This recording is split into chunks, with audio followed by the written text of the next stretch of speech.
Orang yang takut mati itu sudah mati sebelum mati. Makanya jangan pernah takut mati. Kematian itu bukan urusan kita. Kita tidak dilibatkan oleh Tuhan untuk menentukan cara mati kita. Dan kita tidak akan dikasih tahu oleh Tuhan di negeri mana kita akan mati. Wahai kekasih, sampaikan suara ini. Tangis rindu ingin seperti dirimu. Barang siapa atau siapapun yang kepanutannya kepada Rasul, keikut sertaannya dengan Rasul sudah betul, kalau keikut dan budi pekerti Nabi, akan diberikan kemudahan oleh Allah bisa meniru dan menteladani, dan akan dilepaskan dari segala sifat-sifat yang buruk maksudnya. Washtadda farahuhu bihi, dan akan diberikan kegembiraan. Kaifa huwa min ummatihi, seperti apa adanya yang diberikan kepada umatnya. Wa yashkuru rabbahu azza wa jalla ala dzalika, dan kemudian dia akan bisa bersyukur kepada Tuhannya. Thumma yaj'aluhu naiban lahu fi ummatihi wa dalilan wa da'iyan lahum ila babil haqqi azza wa jalla. Dan itu nanti orang itu akan dijadikan oleh Allah sebagai wakil rakyat. Naiban lahu fi ummati, akan mewakili rakyatnya, akan mewakili umatnya.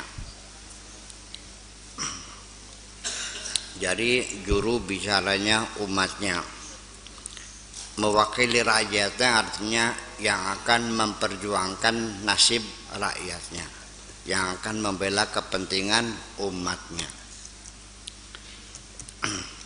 Seperti anggota dewan sebagai wakil rakyat, di sana dia alfin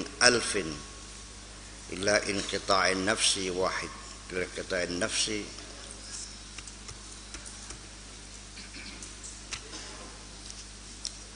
nafsil wahidah aja deh.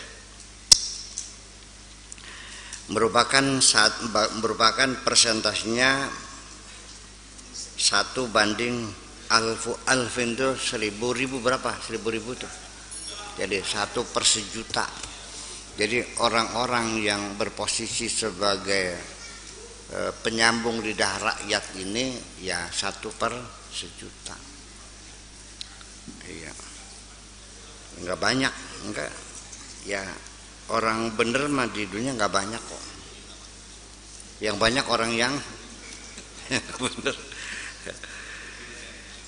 Ilan qita'in nafsi wahid, sampai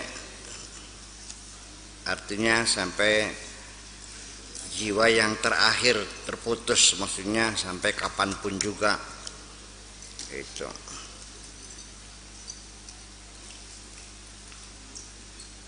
Yadullunal khalqa, mereka memberikan petunjuk, membimbing, maksudnya membimbing makhluk, membimbing semua orang.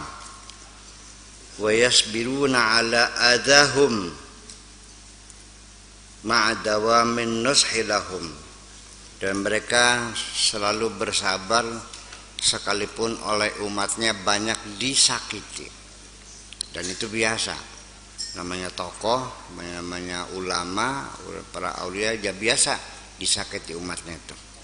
Pasti banyak yang membenci. Ya.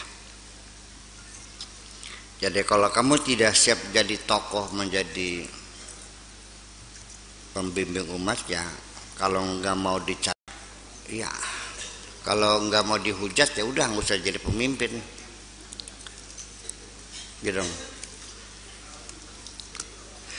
Tetapi sekalipun demikian, ma'adawa min nushilahum, tapi tetap mereka memberikan nasihat, memberikan ceramah, sampai berulang-ulang, sering lagi ceramah ditinggalkan oleh umatnya. Kadang-kadang ada yang lemparin batu lagi, ya. Ya, diuji, sabar enggak? Kalau enggak sabar ya udah enggak apa-apa kok. Sabar enggak? Syekh Abdul Qadir Al-Jailani juga sama, malah konon kabarnya itu konspirasi untuk membunuh beliau itu sudah banyak. Nabi juga sama kok, di belakang. Ini satu hal yang apa namanya, yang terjadi berulang-ulang begitu, seperti itu. Jadi kalau di YouTube itu baru ada dislike 4 ya enak segitu mah. Soalnya selalu membaca sajak saja ada yang dislike-nya. Ya udah begitulah ada. Memang Allah sengaja membuat makhluk-makhluk seperti itu. Kalau nggak ada yang begitu kan nggak sedap jadinya. Iya, iya gitu mesti ada.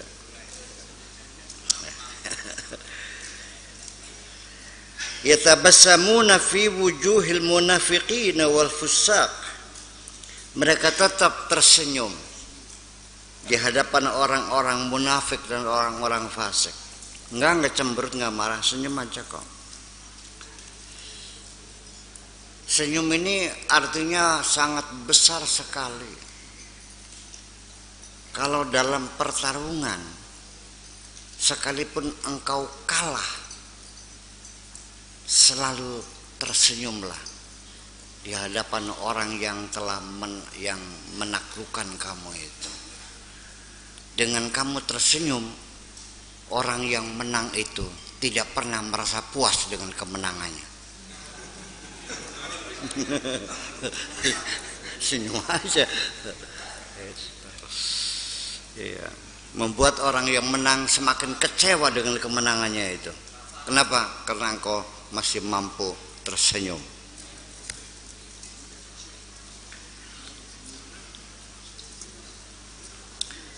Wa yahtaluna alaihim bikulli hilatin hatta yukhallisuhum mimma hum fihi.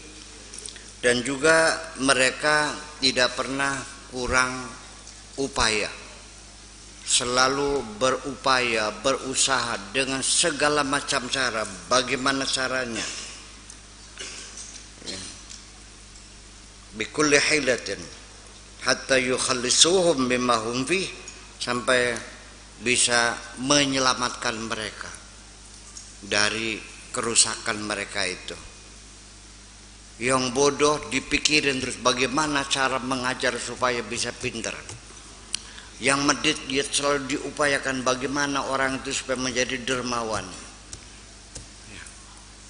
Yang malas diupayakan bagaimana supaya rajin, dan seterusnya.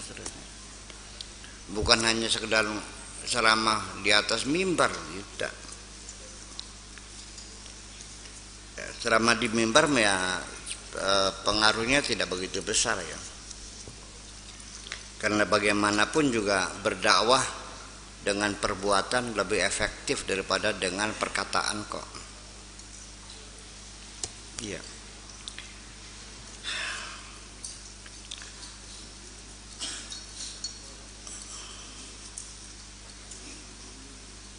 Wa yuhammiluhum, ya, wa hatta wa atafna wa yuhammiluhum ila babi rabbihim, atau wa yahmiluna wa yahmiluhum, judi segala macam tiap hari yang terjago. Sebel enggak? Nafsu ngeliatnya. Yadhaku fi wajhi, tahu kerusakan moralnya. Dia tahu agamanya enggak benar, tahu semuanya.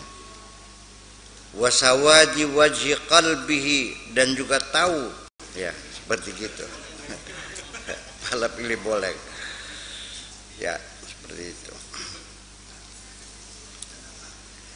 Wa kasrati ghillihi wa kadrihi, dan juga dia tahu ya kepalsuannya, tahu juga kekeruhan hatinya, tahu semuanya, kebohongannya, tahu semuanya.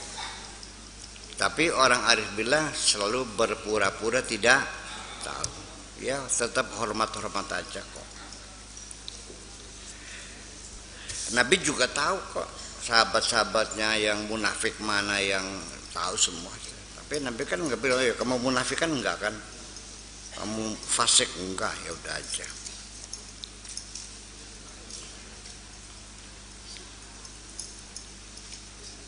Wal fasiqu wal munafiqu yadunnani annahuma qad khafiya alaihi. Orang yang fasiknya, orang yang munafiknya menduga bahwa mereka bisa menyembunyikan dirinya, walam ya'rifhuma, ya, dan juga tidak bagi mereka itu tidak dapat karamah, ma yukhfiyani alaihi, cara menunjuknya.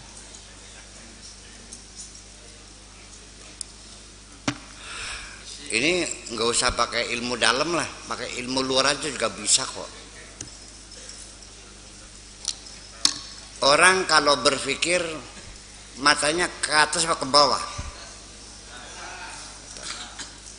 Kalau lagi sedih matanya ke atas atau ke bawah.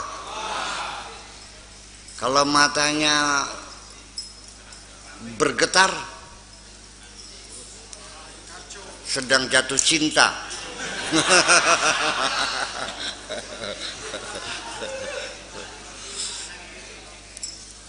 Aku juga tahu ketika ada perempuan datang menatapi wajahku, matanya bergetar, sedang jatuh cinta. Iya. Tapi kalau matanya membinar-binar, sedang menanam kebencian kepadaku. Ini ilmu zahir aja udah jelas bisa kok.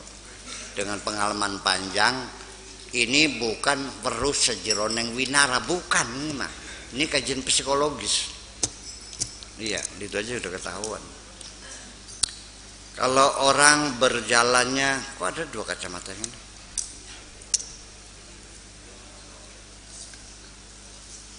Kalau orang berjalannya melihat ke bawah, tangannya digendong ke belakang, topinya ambles, lalu jalannya tekluk, apa tuh wataknya tuh?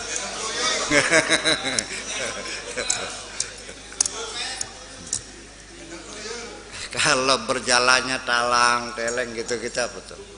Tukmis, tahu tukmis? Batuk, klimis, raywadon. Ibu-ibu kalau berjalan suami, biarkan suamimu di depan, engkau di belakang. Lihat bagaimana suamimu berjalan, hati-hati.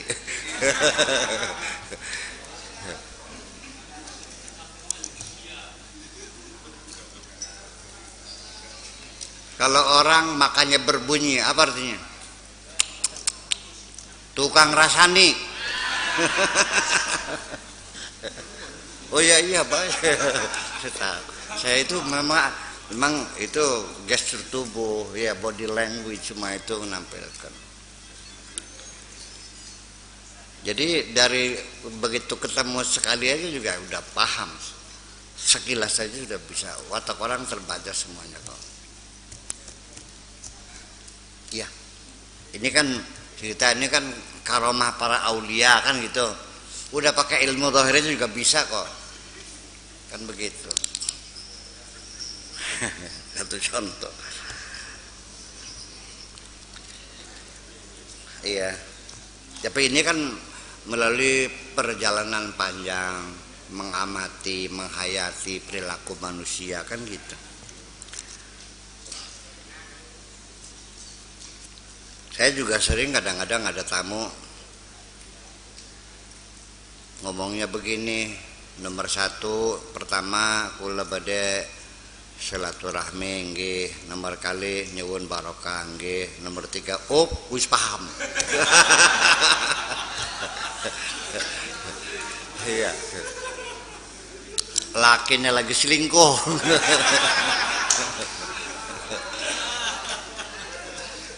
Iya, matanya berkaca-kaca. Ya. Sedih kan. Lemes, lagi sakit hati. Ya, ngomongnya juga sambil gemetaran. Ya. Udah paham? Ya, itu ya. Semakin kamu banyak bicara, semakin aku bisa mengungkap siapa Anda. Sampai kelas berapa sekolahmu aku tahu. Katanya jam 10, sekarang jam 12. Sayanya pergi ke Kesmas dulu katanya gitu. Kelas 4 SD sekolahnya. Terus apa sebabnya? Anak saya sakit apa? Dijawabnya gini, nggak tahu, kata dokternya harus dikoperasi dulu katanya.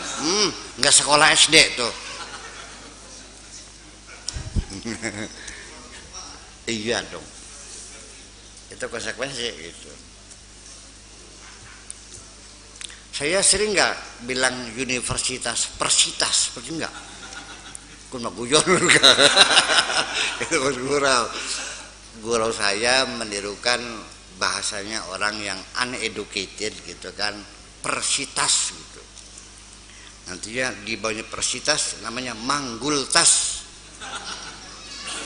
Itu bergurau terus. Ya ini kan kelebihan-kelebihan dimiliki oleh para arifin billah semacam itu. Tetapi mereka tetap tidak pernah mengatakan aku tahu. Ya udahlah. Yang penting ke depan hati-hati, dan mereka itu tidak punya kepentingan pribadi. Tugas mereka membimbing umat manusia. Jadi yang nggak ada yang dibenci, nggak ada. Kalau kamu masih punya rasa benci kepada siapapun, dipastikan kamu pasti bukan wali. Kalau ada, tidak. So, aulia ilah nggak punya kebencian. Ya para nabi, para rasul itu nggak punya kebencian, nggak punya. Ya nggak sah jadi nabinya kalau masih benci mah. Dan tidak ada dendam sama sekali. Ya, sekalipun orang itu berbuat jahat, tetap didoakan. Iya. Dan dimaafkan. Para nabi rasul itu orang yang menjahatinya pun didoakan kepada Allah.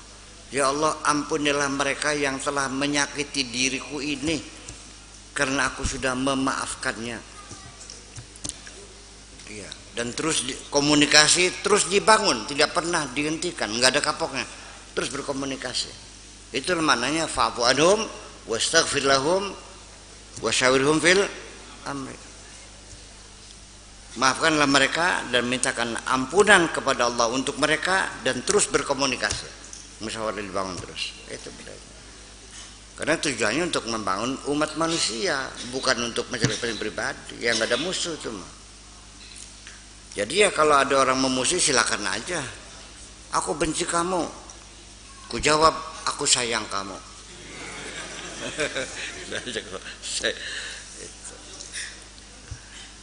Ya mesti seperti itu. Ya. Dan kita nggak usah menjawab, nggak usah merespon apapun juga.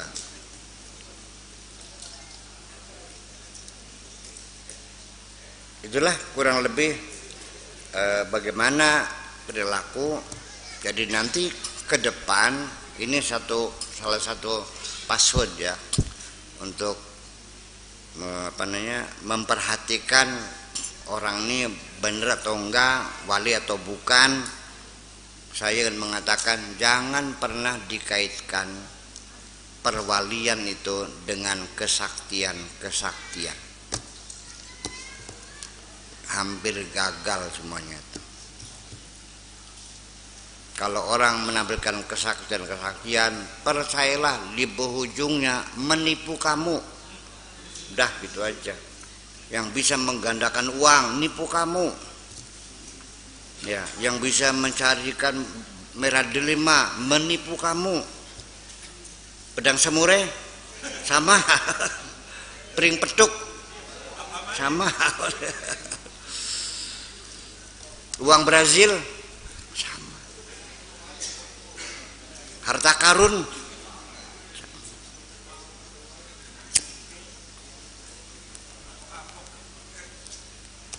orang sakti itu adalah tangan kosong, masuk kantung kosong, dibuka kosong. Itu Pak Sakti. Tangan kosong, masuk kantong kosong, dibuka kosong. Itu Sakti. Kalau tangan kosong, masuk kantong kosong, dibuka berlian, bohong. Dah gitu aja. Iya.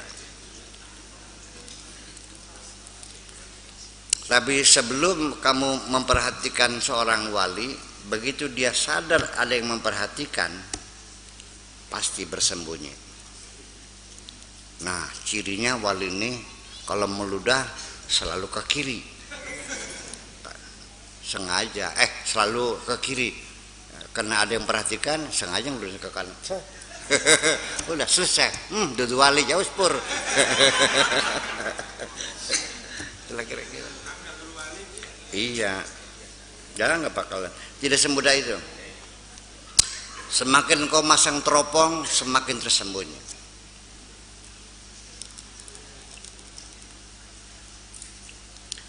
Kaedahnya bahwa kemesraan tidak mungkin dapat dirasakan ketika banyak yang nonton. Enggak, iya. Kemesraan tidak mungkin dapat dirasakan ketika banyak yang tulis. Ya pasti terganggu dong. Ya. Kamu enak gak cipokan banyak yang nonton? Yang gak enak, gimana enaknya? Kecuali kamunya jadi bintang film, malah ditonton orang banyak malah. Iya. Hati-hati aja. Koyor. Iya. Wala karamata ma yakhfiyana alaihi ya'rifuhuma bilahmihi wa nazarihi wa kalimihi wa harakatihi, bahasanya, ucapannya, wa harakatihi, dan gerakan-gerakannya. Ya, ya'rifuhuma 'inda zahirihi wa batinihi. Lahir batin udah tahu semua. Cara ngomongnya, cara bergeraknya, cara menunjuknya, cara ngebrak-ngebraknya, cara ketawanya.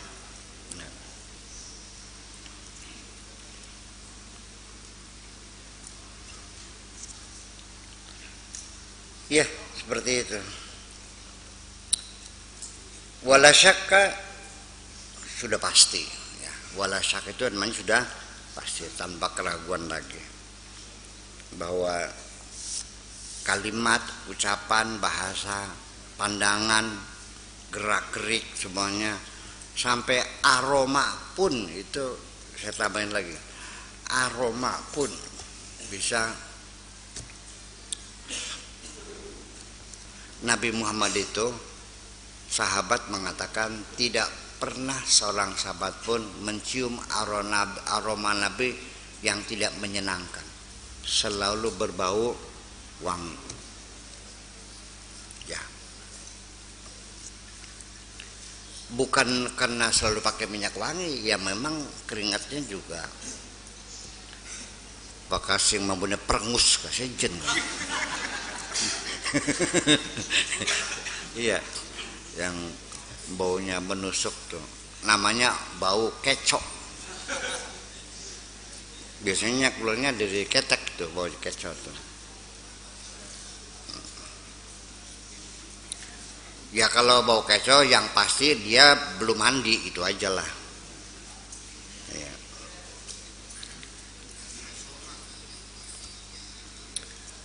Dan sekarang gelombang aroma juga bisa menjadi alat untuk mendeteksi seseorang dari gelombang aromanya. Anjing itu punya detektor di bangusnya itu, di mulutnya itu, di hidungnya itu punya mesin detektor yang Allah yang bikin. Ya, asal ada pencuri masuk ke rumah, dia sudah mengendus saja ruangan itu, lalu dia cari, begitu ada orang yang aromanya sama langsung diserang.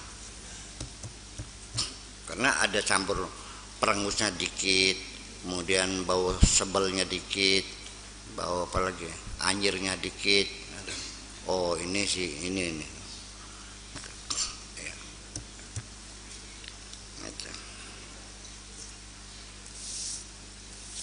Ini aroma sampai kepada orang yang hatinya hasud juga, itu ada energi negatif yang menular kepada kita.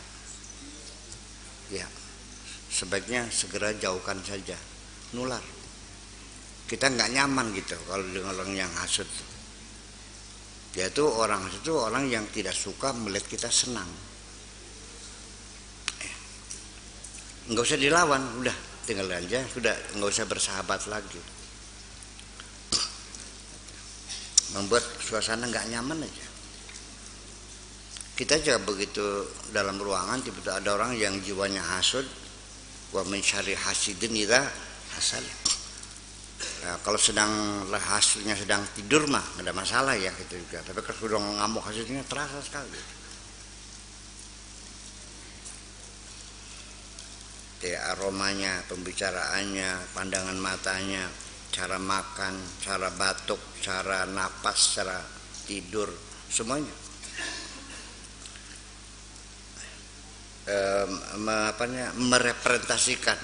Merepresentasikan kondisi psikologisnya itu.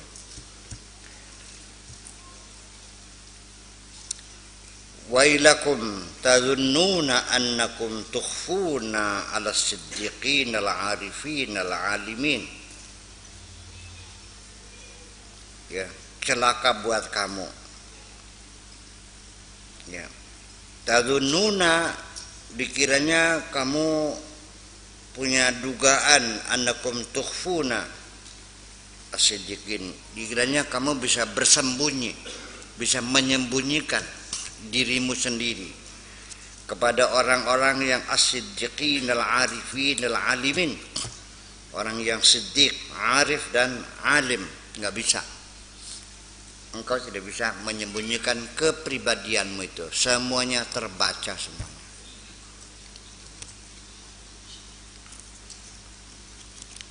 Ya, sampai orang yang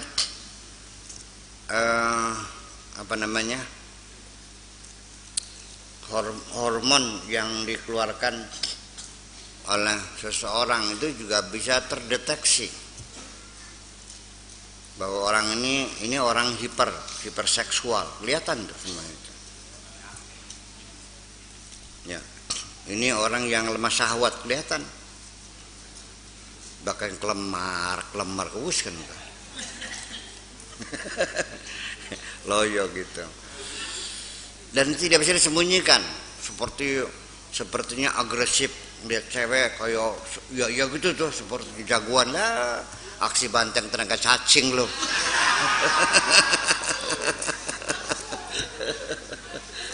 Betul nggak paham? Iya. Iya.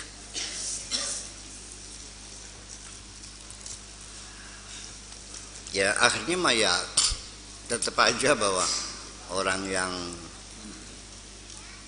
tingkat seksualitasnya sempurna tuh atau yang perkasa itu orang-orang ahli zikir juga kok.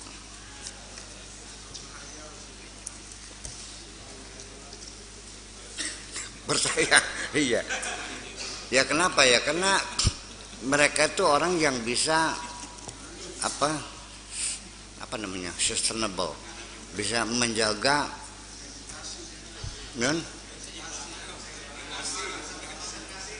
bisa berkonsentrasi panjang. Orang yang bisa menjaga emosinya. Iya, saya sekali menang nyoba beding lah.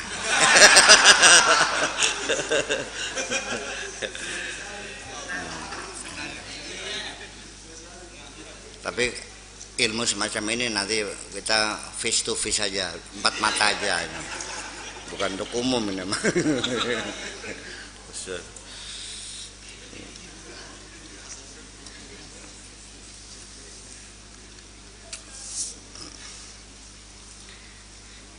Ya, ila ay waqtin tudayya'una umrakum, sampai kapan engkau menyia-nyiakan umurmu itu, menyia-nyiakan waktumu, usiamu, kau hambur-hamburkan, sampai kapan, Bung?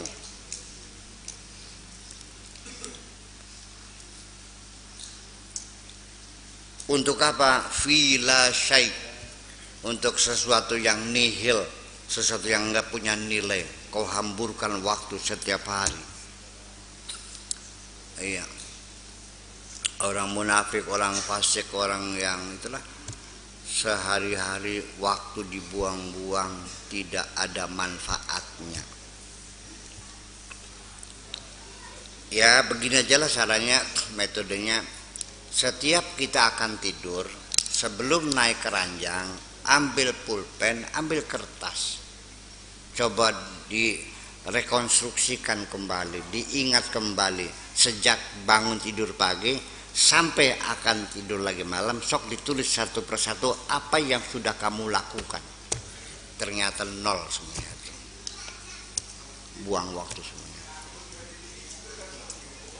Isinya rerasan, pincian, ketepelan.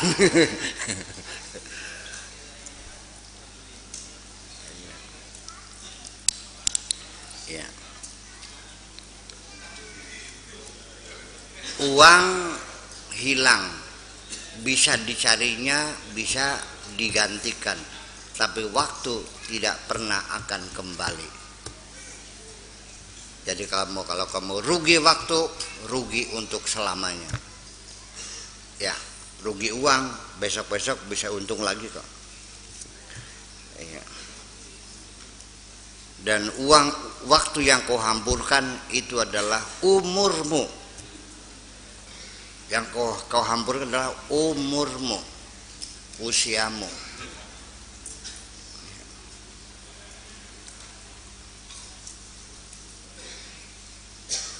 Utlubu man yadullukum ala tariqil akhirah ya dalalan anha.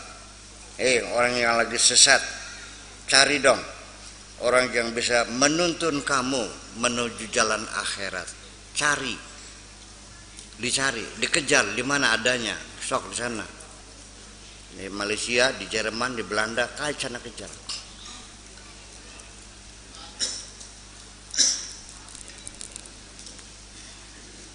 Jangan menunggu kamu dilayani.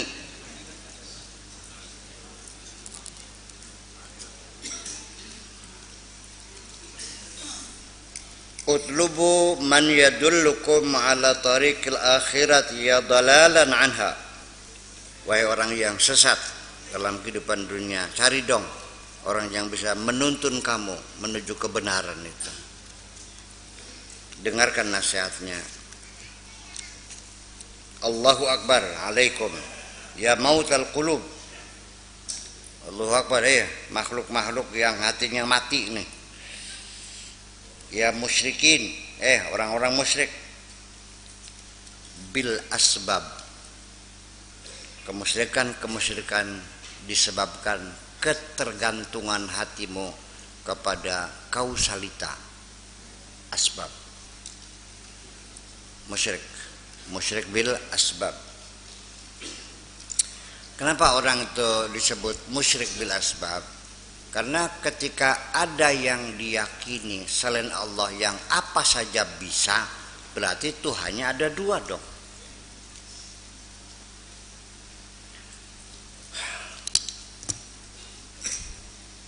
Kelihatannya nggak musyrik ya, Tapi kalau kita memperhatikan kemusyrikan juga. Jadi musyrik, kafir, itu sesungguhnya yang mengatakan musyrik, di situ gudang musyriknya di situ. Gudang di situ. Musyrik, ya gudangnya musyrik di situ. Kafir, ya gudang kekufurannya di situ juga.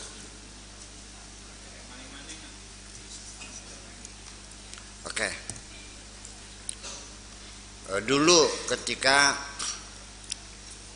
saya sering ke hutan 40 hari bertapa tiap tahun, awal Dzulqa'dah sampai tanggal 10 Dzulhijjah 40 hari. Juga banyak para ulama yang mempertanyakan gitu, mencurigai ini pakai sakur ini ajarannya apa ini. Jarang kali mengajarkan kesesatan. Nggak ada ibadah pertapaan dalam Islam tuh, gitu. Padahal sekolahnya tinggi, di luar negerinya 20 tahun belajarnya, ijazahnya sekoper segini. Ngapain ke hutan-hutan cari kesaktian gitu, ya kan gitu. Tinggal cari duit yang banyak, kemampuan tinggi, kemampuannya hebat, ngapain puasa-puasa cari yang banyak. Toh nanti kalau sudah duitnya banyak apa saja juga bisa kok, kata mereka begitu. Kalau duitnya banyak Pak, apa saja bisa. Ini artinya bahwa mereka yang disebut kiai itu masih meyakini selain Allah ada yang apa saja bisa. Apa namanya?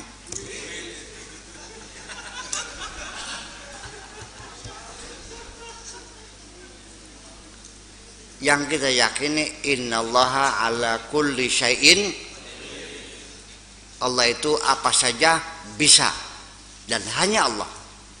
Selain Allah tidak ada yang apa saja bisa.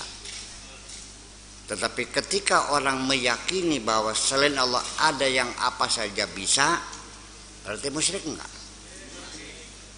Saya tidak mengatakan mereka musyrik, tapi saya hanya menganjurkan yuk kita bertobat kepada Allah saja. Kalau nggak mau ya udah nggak apa-apa. Memang Allah juga nggak butuh nggak apa pertobatanmu itu kok. Memang butuh gitu.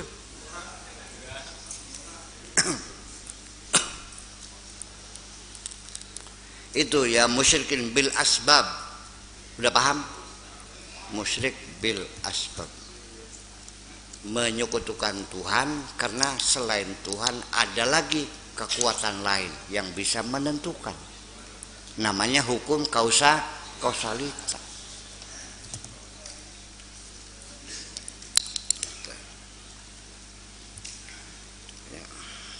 Sampai-sampai Allah dipaksa dalam akidahnya, Allah dipaksa harus tunduk dengan hukum kausalitas.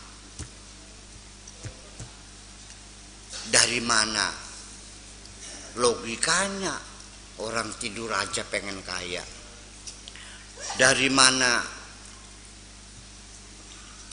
mungkin orang enggak sekolah kepengen pinter? Ini ucapan sehari-hari ini. Iya kan? Bagaimana orang itu begini kalau tidak begini? Jadi artinya ada proses hukum kausalitas. Jadi kalau lapar harus makan, setelah makan jadi kenyang, kan gitu.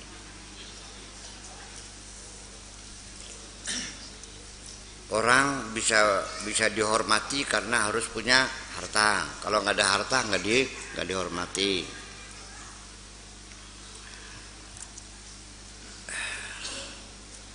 Sampai Allah pun dipaksa oleh mereka harus tunduk dengan hukum kausalitas. Allah juga tidak bisa kalau tidak melalui cara ini. Lo bikin itu. Aku lebih mampu dari Allah. Gitu. Ini bukan musyrik. Malah kalau musyrik kan Allah disekutukan dengan yang lain. Kalau aku lebih mampu berarti dia ada di atas Tuhan. Jadi Tuhan itu adikmu.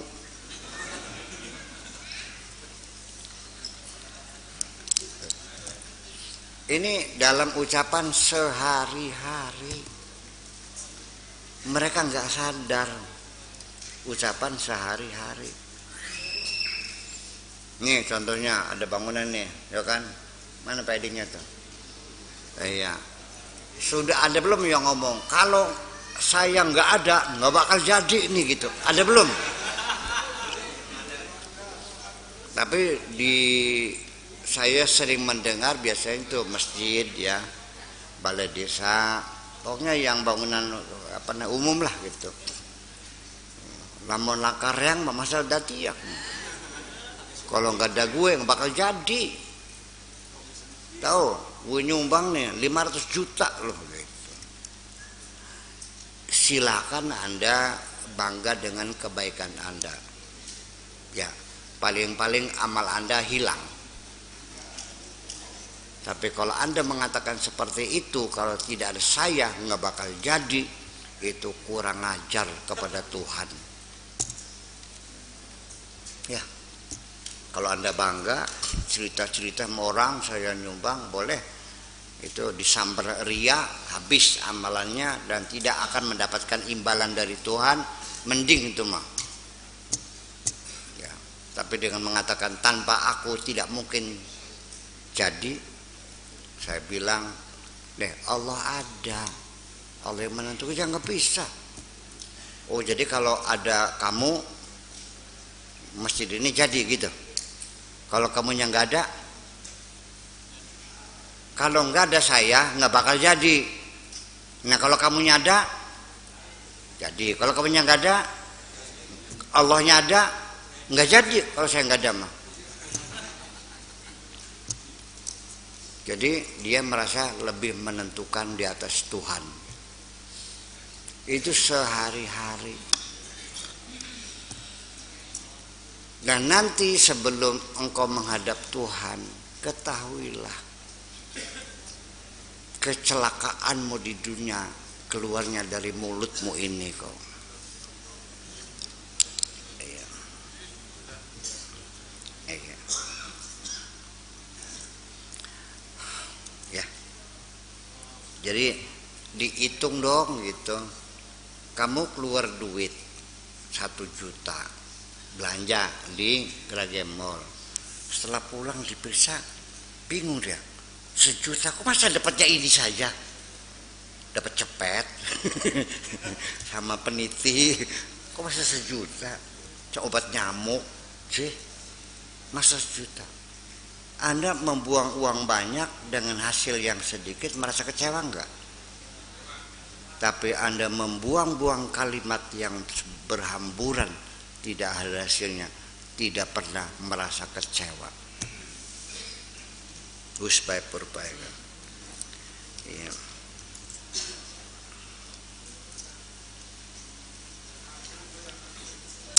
Setiap huruf, setiap kalimat yang kamu keluarkan itu berapa energi yang dikeluarkan.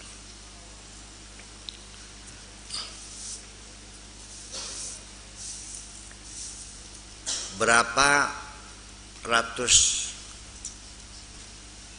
karbonat yang terbakar ketika Anda berbicara,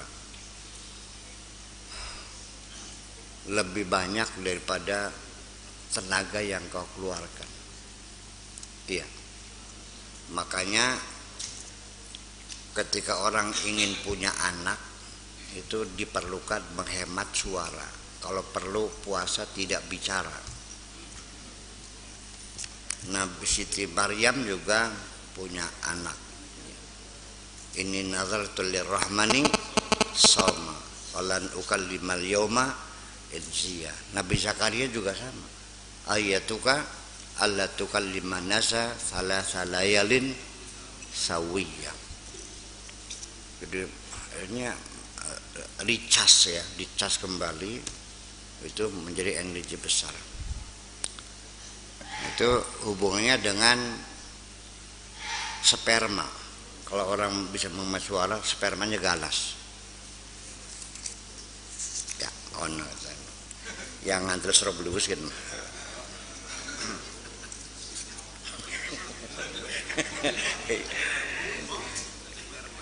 Iya. Apa hubungannya ilmu tasawuf dengan sperma? Ada. Ya kamu kan dulunya sperma juga. Iya. Jadi kalau memang spermanya kendor dulu juga peleat, ya sampai tua ya peleot-peleot. Ya, kalau spermanya terengginas ya terengginas juga. Iya. Kita punya anak. Ada kemungkinan bisa mirip ibunya, bisa mirip bapaknya, atau yang ketiga campuran ibu dan bapak. Kalau campuran berarti gairahnya seimbang. Ya, kalau mirip ibunya berarti yang bergairah ibunya. Kalau mirip bapaknya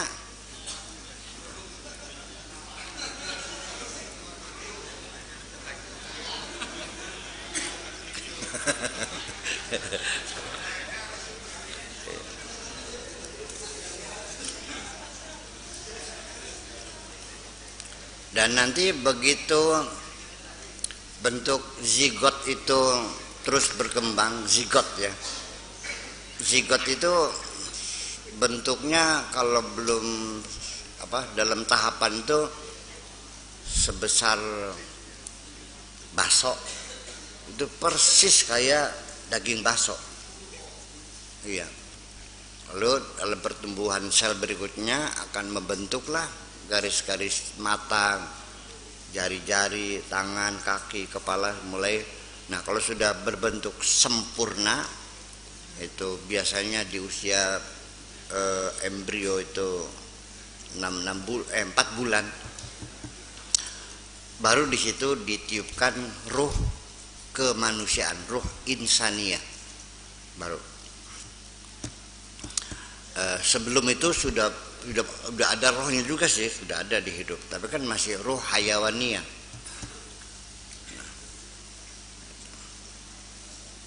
Nah, itu juga akan tidak terlepas dari awal kejadian kita dalam perut sampai sekarang. Jadi kegemaran, hobi ya yang sekarang kita rasakan itu sudah ada dalam perut, sudah muncul kesukaan, hobi gitu. Nah, sang janin hobinya mendengarkan lagu-lagu jazz. Ibunya mendengarkan lagu country, puyeng daseka. Iya. Itu. Kadang-kadang seorang ibu mendadak punya keinginan, kedoyanan yang aneh, yaitu makan rujak, kedongdong, sama sambalnya sambal gula merah tuh ya. Oh, gitu ya.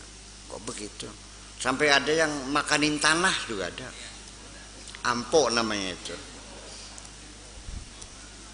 Berarti bahwa ketika kita masih dalam perut ibu, kita sudah punya kesukaan, punya kedoyanan, punya hobi sama apa. Iya. Tapi psikologi embrio masih belum banyak digali orang, sampai sekarang masih dipelajari. Ya, mudah-mudahan segera ditemukan, barangkali saja dengan kajian psikoembrio ini kan nanti minimal kita bisa merekayasa ya, itu. Artinya nanti bakat dan minat itu bukan nanti setelah sekolah, tapi sejak dalam janin sudah bisa kerja baca. Ya tunggu aja saatnya lah. Biarkan mereka yang bekerja, kita menunggu hasilnya aja lah. Iya. Dan memang kita nggak bisa kerja, mereka yang bisa. ya uqala bil asbab, dan wahai orang-orang rasionalis yang mengandalkan otak saja dengan hukum kausalitanya, walahum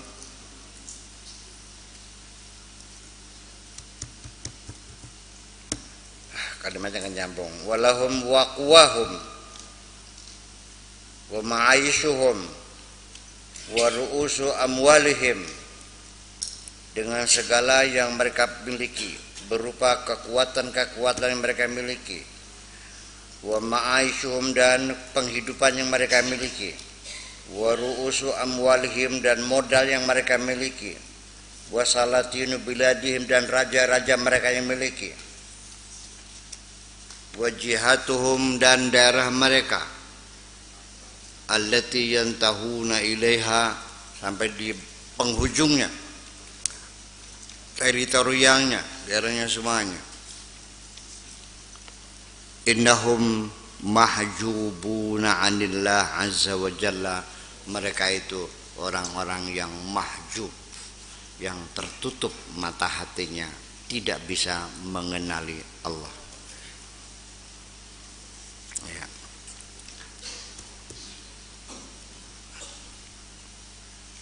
Maksud saya begini, jangan sampai salah paham. Kaum rasionalis Mu'tazilah, jangan dikira mereka anti tasawuf. Banyak mereka yang sufi, hebat itu dengan rasionalnya itu. Ya.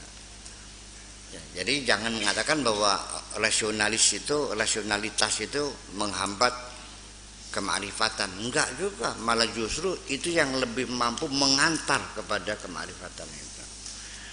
Nah, itulah makanya lalu kita bikin mazhab baru sekarang, namanya mazhab rasionaliyah. Mazhab rasionaliyah, kalau yang rasional. Ya. Iya. Itu. Sebagaimanapun, tetapi ingat, nanti logika kita ini sifatnya hanya sebagai kata pengantar. Iya, pesawat olang-alik Challenger di Amerika Serikat, roket itu melesat, itu ada tahapan-tahapan. Begitu sudah lewat dari mantel bumi, ya roket pendorong itu lepas, udah ngedorong lagi, paham nggak?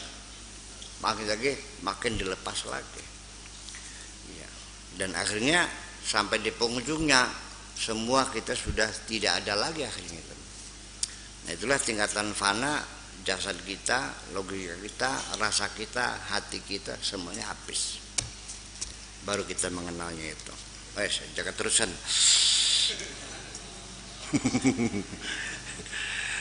Kullu man yara ad-durra wan nafa min ghairillah azza wa jalla falaysa bi'abdin lahu. Siapapun yang melihat adanya kemampuan lain yang bisa memberikan bahaya, kekuatan lain yang bisa memberikan manfaat selain Allah, itu dia bukan hamba Allah. Dan ini sehari-hari dalam pikiran sadar kita, melihat jabatan-jabatan kekuasaan, ya kan gitu, lembaga-lembaga kenegaraan, ya, tentara, militer, antara kepolisian, kejaksaan, kehakiman.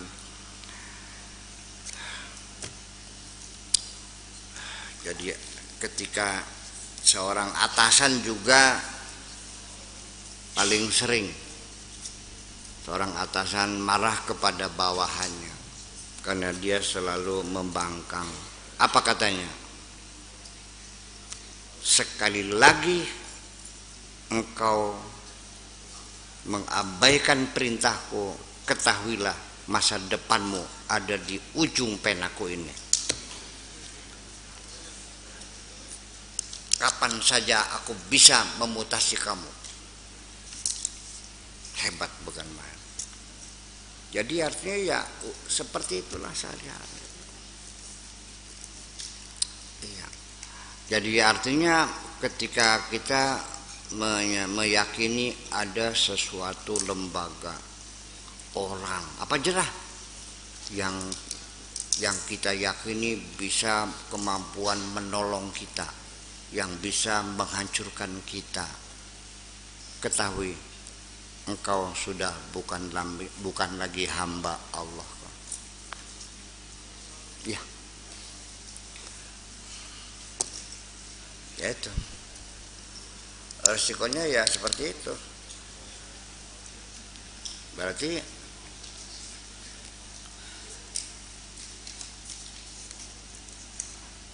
sebab ad-daru dan an-nafi'u itu hanya Allah kok. Allah enggak ada. Kamu masih punya rasa takut enggak kepada selain Allah? Masih ada kan? Belajar kurangnya deh. Pelan-pelan aja dulu, kurang aja dulu. Nanti kalau rasa takutnya udah hilang sama sekali, kamu dianggap orang gila. Pelan-pelan aja dulu gitu. Ya minimal sebelum kita takut itu coba langkah awalnya coba lepaskan ketergantunganmu kepada siapapun. Ya. Sehingga kamu tidak takut dipecat. Kamu tidak takut disantet. Kamu tidak takut dibunuh. Iya. Itu. Nah, kalau orang sudah tidak ada yang ditakuti, hanya Allah saja, itu dapat dipastikan tidurnya pasti nyenyak dan tidak mungkin ada rasa kegelisahan. Kenapa demikian? Semua apa saja gejala kegelisahan, kekacauan, rungsing atau bad mood ya, apalagi was-was, curiga, itu semuanya yang membuat kita tidak nyaman. Binatang yang bersembunyi di belakang itu ketakutan sebetulnya. Faktor yang menentukan itu adalah takut. Makanya ketika Allah akan memberikan ujian kepada kita, yang disebutkan pertama kali adalah takut. Walanabluwannakum bisyai'in minal khaufi. Iya. Wal ju', lapar kedua.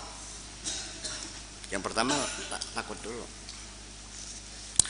Orang kalau dalam ketakutan hidup ini nggak ada enaknya kok. Ya, perantang perinting.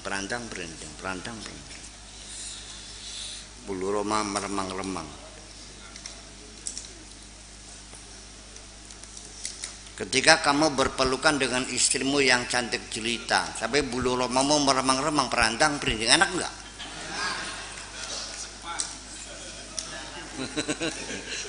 Gak jalan, macet semuanya.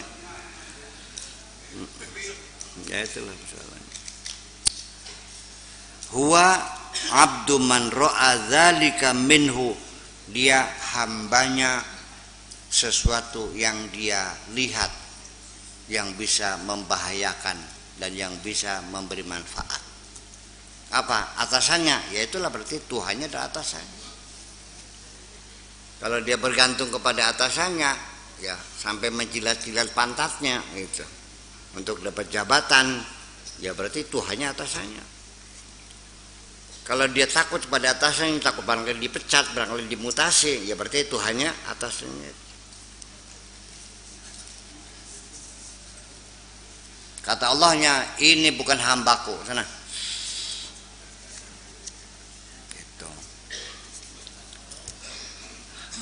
Makanya orang yang bilang selalu menuduh orang musyrik, percayalah, orang yang tidak tahu hakikat kemusyrikan.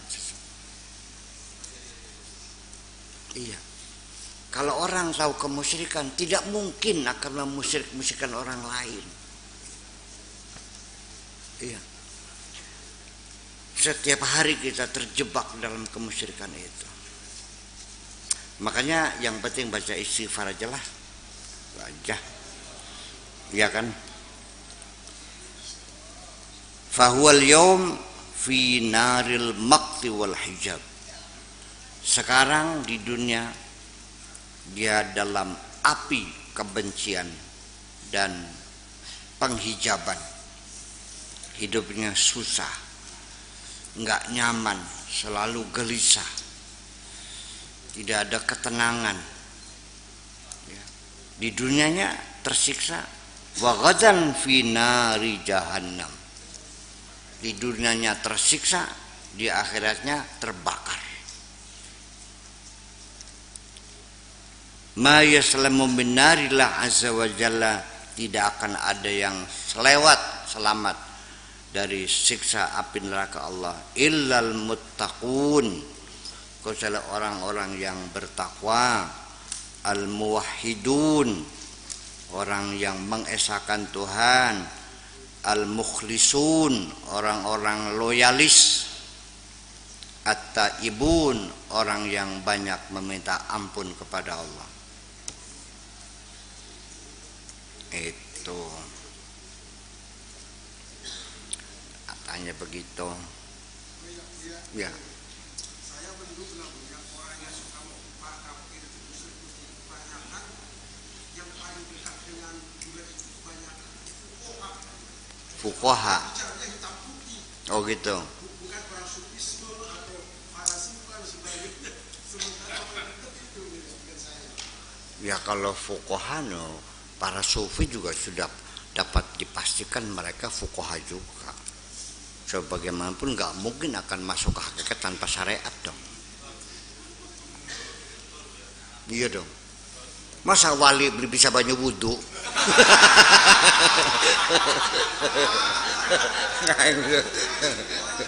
Iya, iya. Sebatas hanya keluar sebatas fuqaha. Contoh keluar pakai Iskandar atau keluar Aliyah Hidayah. Ya begini aja. Begini, standar fuqaha menurut Anda seperti apa? Ya kalau tamatan MHS di Lirboyo mah bukan fuqaha, itu mah santri. Santri fikih kan gitu.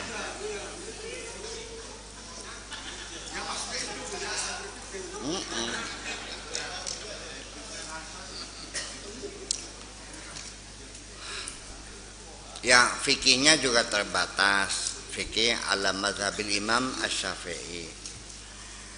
Ya Syafi'i juga terbatas lagi. Ini kelompok Zakaria Al-Ansari atau Nawawi. Nawawinya terbatas lagi. Ya. Dan yang dipelajari tidak lebih bab sholat. Kalau ngerti bab sholat ya bukan fuqaha namanya itu. Iya. Iya. Jadi ya artinya bahwa fuqaha murni fuqaha yang tidak mendalami ruhaniyat ya. Ya memang selalu hawanya itu pengennya bertengkar aja. Bukan hanya itu aja, dimanapun di dunia, di Amerika, di Belanda, para pengacara ahli hukum itu doyan bertengkar.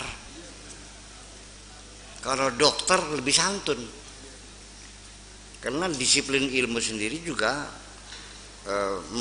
mempengaruhi perilaku seseorang. Orang bodoh dengan orang pintar perilakunya beda nggak? Nah, yang berilmu disiplinnya berbeda juga. Kalau biasanya kalau saintis itu lebih lembut orangnya, bicaranya nggak banyak bicara tapi bicaranya pasti ya, gitu. Kalau yang hukum segala macam itu argumentasinya kan sebatas hanya silogisme, menyusun premis-premis, kesimpulan, muter-muter jungkir balik karpet dak bae. Kekasih sampaikan